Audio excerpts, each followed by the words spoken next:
नमस्कार दोस्तों, मैं doctor Satyendra Khatewa, paediatric haemato oncologist and bone marrow transplant physician, Manipal hospital Jaipur में कार्यरत हूँ। दोस्तों, मैं आज आपके साथ में बोन मैरो ट्रांसप्लांट के बारे में बात करना चाहता हूँ। देखिए, हमारी हड्डियाँ होती हैं वो अंदर से खोखली होती हैं और खोखली हड्डियों के अंदर एक गाढ़ा खून भरा होता है जिसे बोन मैरो कहते हैं। जब हम उस खून बनाने के सिस्टम बोन मैरो को चेंज करते हैं तो इसे बोन मैरो ट्रांसप्लांट कहते हैं।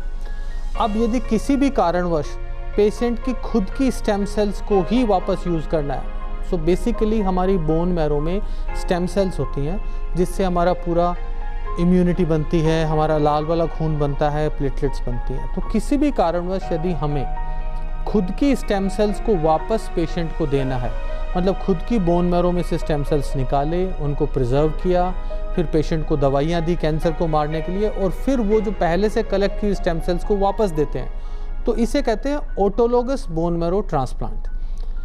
लेकिन जब हमें किसी डोनर से स्टेम सेल्स लेके देना होता है तो उसे कहते हैं एलोजेनिक बोन मैरो ट्रांसप्लांट। अब देखिए, जो डोनर होता है, शुरुआत में ये सिर्फ भाई बहन होते थे जो कि आपस में मैच होते थे। अब मैच में एक बात आप अच्छे से समझिएगा कि यदि कोई दो भाई बहन आपस में ब्लड ग्रुप उनका मैच कर रहा है तो इसका मतलब ये नहीं है कि वो आपस में बॉडी भी उनकी मैच होगी। बॉडी की मैचिंग को चेक करने का जो सिस्टम होता है उसे HLA कहते हैं। तो जब कभी भी हमें बोन मैरो ट्रांसप्लांट में एक डोनर चाहिए कि जो खुद मरीज से बाहर होता है, इसे एलोजेनिक ट्रांसप्लांट कहते हैं। और इसमें सबसे इम्पॉर्टेंट चीज़ होती है HLA पेशेंट और डोनर का आपस में कितना मैच हो रहा होता है। अब कई बार फैमिलीज एक क्वेश्चन पूछती हैं कि डॉक्टर साहब, हमारे एक ही बच्चा है और एक इसका भाई या बहन है और उनका हमने HLA करा लिया है और वो मैच नहीं हुआ है, तो क्या मैं अपनी बहन से या इसके चाचा के बच्चों से या इसकी मासी के बच्चों से या घर परिवार के बाकी लोगों का HLA टेस्ट कराऊं? तो एक बात यहाँ आप समझिए, HLA मैचिंग की संभावना मैक्सिमम होती है जब आप सेम माँ बाप के बच्चे हैं, क्योंकि आधा HLA 50% पापा से आता है, आधा मदर से आता है और एक बच्चे में 100% HLA बनता है। तो यदि पेरेंट्स अलग अलग हैं तो आपके 100% मैचिंग होने की संभावना नहीं होती है।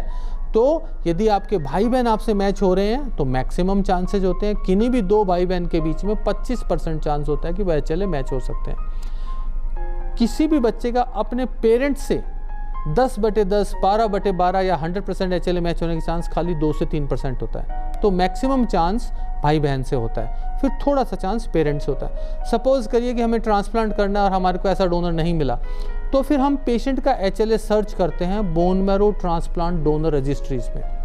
अभी इंडिया में रजिस्ट्रीज आने लगी हैं। यदि उसमें कोई डोनर होता है तो हम डोनर को कनेक्ट करके पूछते होते हैं कि भाई क्या वो डोनेट कर पाएंगे।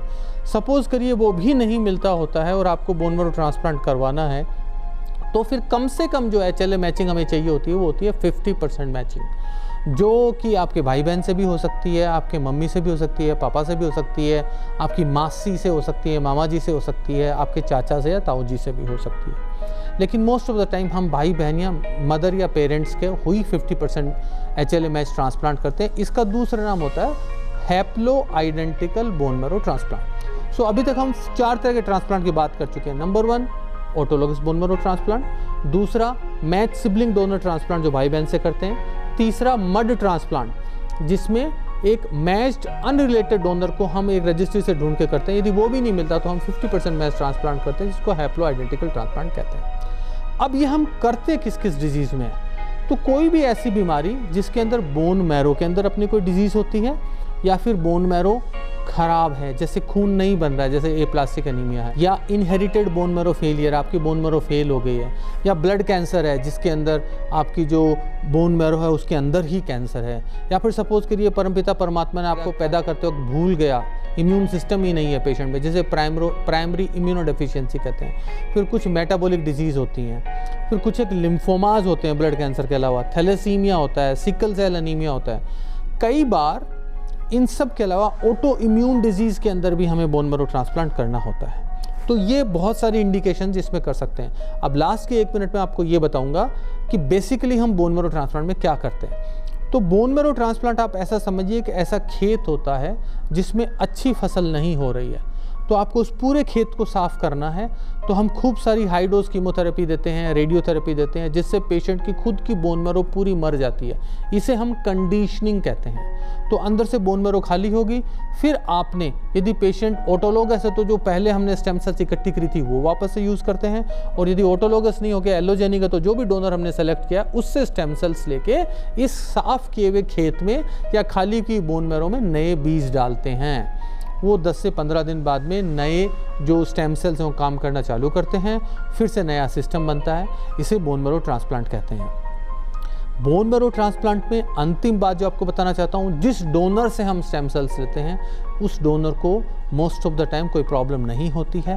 ऐसा नहीं है कि वो 100% ऐसा है कि कोई बाल भी बांका नहीं हो सकता है, लेकिन majority of the time 99% of the time उसमें प्रॉब्लम नहीं होती है। लेकिन यदि आपका डोनर बहुत बूढ़ा है, उसको पुरानी कोई हार्ट डिजीज़ है, कोई फेफड़ों की बीमारी है या कुछ और है, तो ऐसे डोनर से स्टेम सेल्स इकट्ठे करते हुए हम बड़ा सावधानी बरतते हैं। तो बोन मैरो ट्रांसप्लांट एक ऐसा ट्रीटमेंट ऑप्शन है जो आपके पेशेंट को यदि इसकी ज़रूरत है तो आपको ज़रूर इसका इस्तेमाल करना चाहिए, और इससे बच्चों की या पेशेंट्स की जान बच सकती है। All the best. आपको ज़रूरत हो तो हम आपके लिए हाजिर हैं, कभी भी आप हमें कांटेक्ट कर सकते हैं। धन्यवाद, नमस्कार।